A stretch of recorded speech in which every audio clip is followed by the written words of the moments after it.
Hello. Okay, I think we are live. Oop, got it. Okay. Guys, I just spent like the last couple minutes apologizing to my dog because I accidentally I was setting my water bottle down. I have this huge water bottle, by the way. I meant to order like the half size of this. I accidentally got this one. I was setting it down and he's tiny and he was right under it. He like made a little noise. I felt so bad. Anyway, oh, poor little guy. Anyway, okay, let's get into it. I'm just going live on Facebook today because I just feel like Instagram, I don't know, I feel like no one sees it on there. So we're just gonna do this in the Facebook group from now on, like strictly, and that way just you guys have access to it. But yeah, this is our second training this week. We have a full week left of trainings. You're gonna be able to catch them in this Facebook group. So make sure you're in it. I mean, obviously you guys are, but tell your friends, whoever might benefit from this, to join. And then the 5-day challenge starts next Monday, December 6th. So make sure you are registered for that.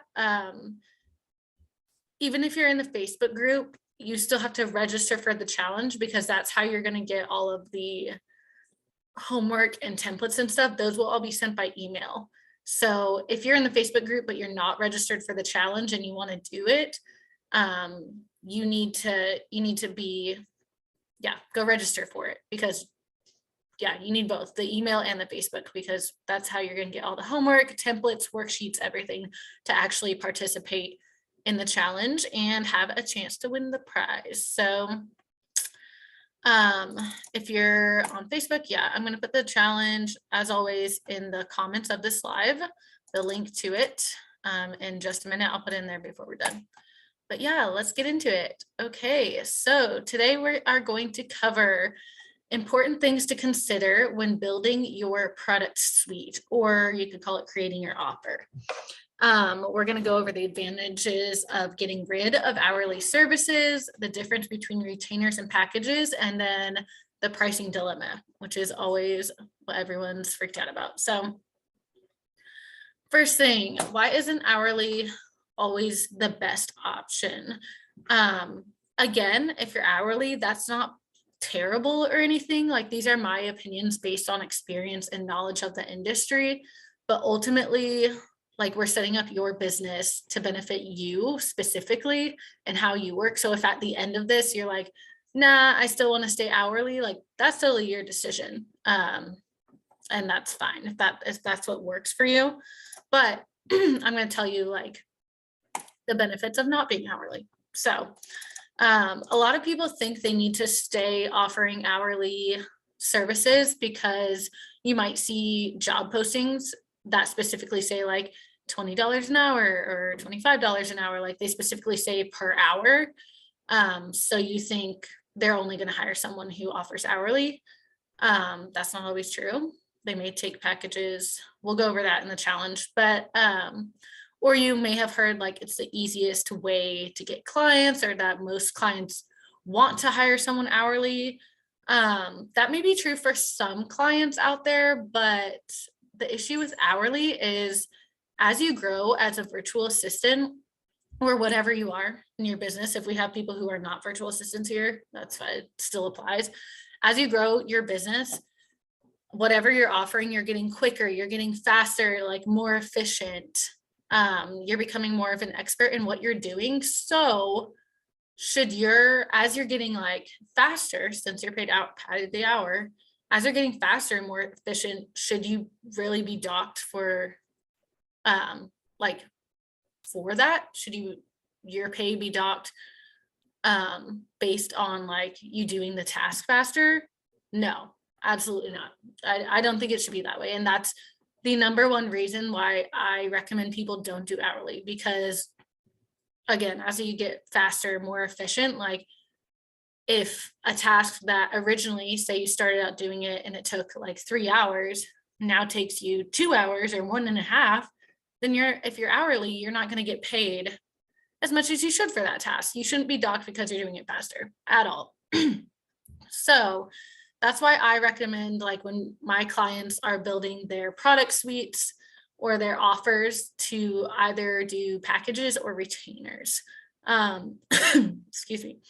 Hourly can still be good if you're offering like small tasks, like 1 to 2 hours per week. If that's something you're offering, like maybe you're doing bookkeeping that takes like an hour per week, maybe that could be hourly.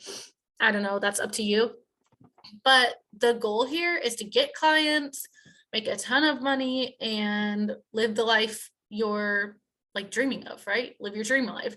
Not many people get there by doing that hourly. I'm not saying like it's impossible. It's just more people can get there. You can get there faster, I believe, by doing packages or retainers and offering like other products. So let's go into what the difference between packages and retainers are.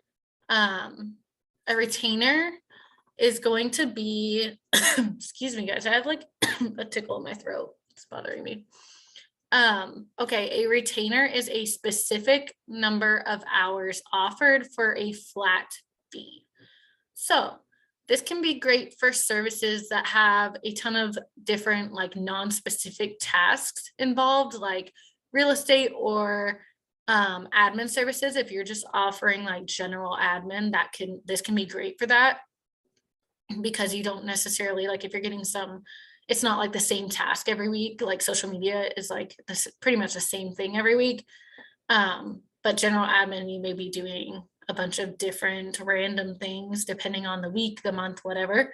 So this could be good for that. How it works is you decide, let's say you decide to offer a 30-hour retainer and you want it to be at a $25 per hour rate. Like we're not charging hourly, but I'll tell you how it works. So 30-hour retainer, you want to make $25 per an hour. So you can price this at $750 per month. So the client is reserving, that's like the key word there, because it still sounds like hourly, right? Like you are charging for the hour, but they are reserving your time in advance. So you get paid in advance and you are guaranteed a specific amount of money every single month. So the client reserves 30 hours per month of your time for a flat fee of $750 per month.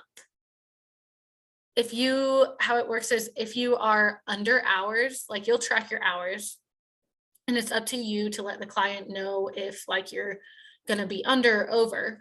But ultimately at the end of the month, if you are under hours because they didn't give you enough tasks to do, like they just literally didn't have enough for you to do, they still have to pay you that $750, even though they didn't use all 30 hours, because it was reserved time. Basically, you're setting aside that time for them every single month. And so they can count on that. Like if they need you for the full 30 hours, then they have you for sure.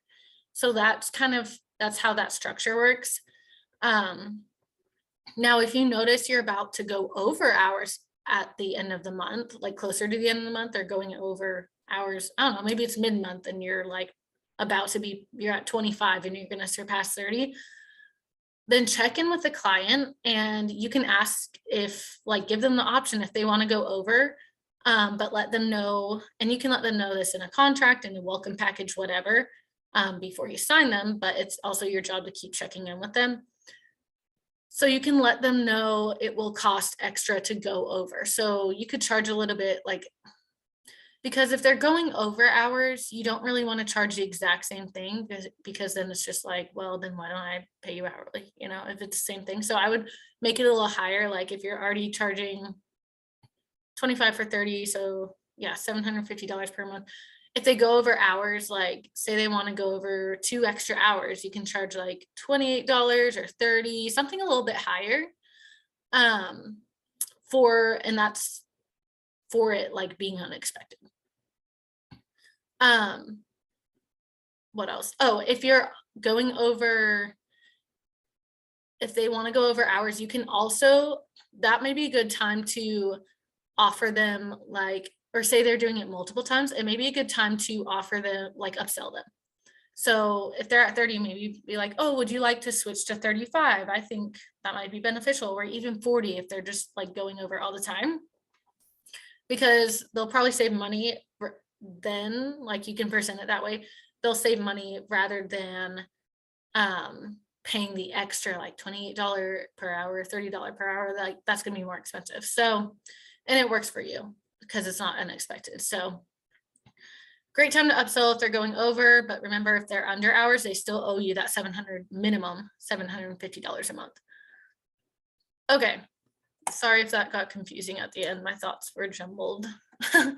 Okay, what's a package? And how it's different. So a package is compiled of specific things offered together for one price. So let's say you're offering social media services. Think of everything that goes into social media management and then break it down into what you want to offer and for what price. So, gosh, guys, this cough. An example would be like 3 custom graphics per week, 4 story posts, 4 Instagram grid posts, like regular posts per week, 20 minutes of engagement per a day on like the weekdays. I guess you could offer weekends too if you want. I don't personally like working weekends, but totally up to you. And 1 edited reel per week for like $700 a month. That is very specific on what they're going to get. And they should not be asking for anything more. And if they do, then you need to have like, that's another thing we'll get into later is client boundaries. I think I have that going over that in the challenge. So it's very specific. So like 3 of this, 4 of that, 5 of this, 30 minutes of that, 2 of these, like very specific things versus the retainer is like, you can do a bunch of things for this many hours. Does that make sense? If it doesn't, you can drop a comment and I'll try to like explain it better. Or if you have questions, let me know, drop them in the comments and I'll get to them eventually. It may not be like right this second, but yeah, let me know if you have questions about that. So again, a retainer is number of hours reserved for a monthly fee, and a package is specific things included for a fee. Yeah, okay. So the pricing dilemma. Everyone has this question. Everybody, every VA I've run into, or even coach, or it doesn't matter what level you're at. Whenever you're creating offers, the question is always like, what should I price this at? Like, how do you know how to price? And unfortunately, I do not have a simple, like super simple, straightforward answer for you. You need to price what you feel is worth it. And I know everybody hates that answer. I'll break it down a little more, but like when I work with my clients on building their offers and they ask this question, I can give them the typical or like general prices based on what I've seen or paid for. But the reality is that prices are all over the map for virtual assistants based on what they offer and how long they've been doing this. So I say price what you're worth because the client is not only paying for the tasks that you're doing, but they're paying for you. Like they're paying for the experience with you as well. So what I mean by that is like, are you a great communicator? Is your style of graphic creation like fucking amazing and like super unique, or you just have an eye for that or something like that? That's worth something. It's not just like, oh, I know how to do the task. I've been doing it for 2 years. Like that's part of it, but they're also paying for you, your personality. Like you are your brand. You are the brand. So they're paying to work with you specifically. So that's also worth something. Think of your strengths and what you want to make, and that's kind of how you should price. I know everyone doesn't love that answer, but if you're looking for like a super simple, straightforward solution, I can tell like a very common thing to do if you're like really stressing about this, like Sarah Beth, I just can't figure out what I'm worth. Okay, I guess you can do like a simple thing, but I would still recommend thinking about like what you're worth and what you really think your time and like services are worth. But the common thing to do is to think about how much you want to make per an hour. And remember, we can put this in the packages. I'll show you, or I'll tell you what you want to make per an hour, how long the tasks within that offer will take, and then adding taxes, like the taxes you're going to pay or percentage of taxes you're going to pay on top of that. So say you want to make $25 per hour minimum. The tasks in that package you want to offer, you think will take you about 5 hours per week. So 25 times 5 is 125, and then times that by 4, like, because 4 weeks. So 125 per week, right? 5 hours per week times $25 per hour. $125 per a week times 4, because that's roughly like the weeks in a month. So that would be 500. And then take that 500 and add the taxes you're going to have to pay on top of that. So usually what I recommend saving for taxes, like at minimum, is 20%. So 500 times 20% or 0.20 is $100. So add that on, and then you can use that as your monthly fee, $600. So that's a super simple, easy way to break it down. But if you look at that 600 and be like, I feel like I want to make more because I'm worth more, or like, I just feel like I just work with people so well and I'm so communicative and stuff like that. If you feel like, if that's not feeling good to you and you feel like, well, I want to make like $50 to $100 more than that, add it on. Add it on. That's totally fine. You can always adjust your prices anytime. Like sometimes people have their prices too low, and that is sometimes the reason clients aren't signing with them, because they're like, oh, why is their price so low? Like, do they not do a great job? Like, believe it or not, sometimes clients gravitate towards the higher pricing. I'm not saying you have to price like astronomically, like crazy, but yeah, just keep that in mind. If it's not feeling good to you, adjust it. You can always do that because it's your business. So you can do whatever you want. Okay, the last thing, do not undervalue yourself.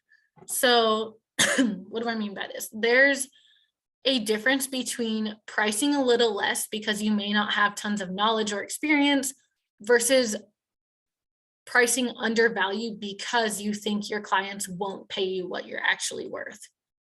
Does that make sense?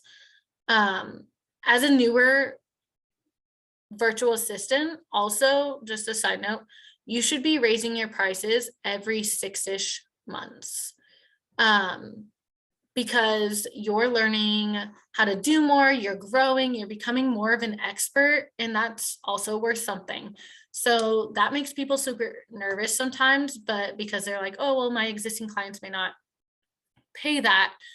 But if you know how to come to your existing clients in a strategic way, I bet that most, and you've been doing a good job so far, I bet that most of them would be like totally cool with you raising your rates. And if they're not, then there's other clients, guys. Like if you really feel like, oh, I need to raise my rates because I am better and I've grown and I know how to do more, and you come to a client and they're like, oh, absolutely not, that's ridiculous, it's totally fine to let them go. Like I said time and time again, there are always more clients out there, I promise. Yeah, so what else? I think that's it. In the 5-day challenge, we'll be going into strategies about how to actually market your product suite or your offer on Instagram and Facebook. And then we'll also be talking about how to like sell your offer without feeling weird or like super uncomfortable on discovery calls and in interviews.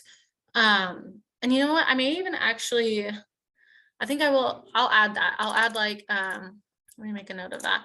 I'm going to add how to come to your client when you're raising your rates. I think that would be good too, like after the 6 months. So raising your rates. Okay, yeah, I will add that too. So yeah, we're going to be talking about how to market your offers, sell your offers on a discovery call or in an interview, and then how to come to your client about raising your rates. So yeah, make sure you are in the challenge. The link will be in the comments. If you follow me on Instagram, it's in my bio. If you don't follow me on Instagram and you want to, I'll put that in the comments as well. It's at its.just.sb. So yeah, type that in, follow me. I'd love to see you guys on there. I talk a lot on there too and do like mini trainings, so feel free to do that. But yeah, okay, I think that's all for today, guys. I will see you tomorrow for another training, same time, 4 o'clock.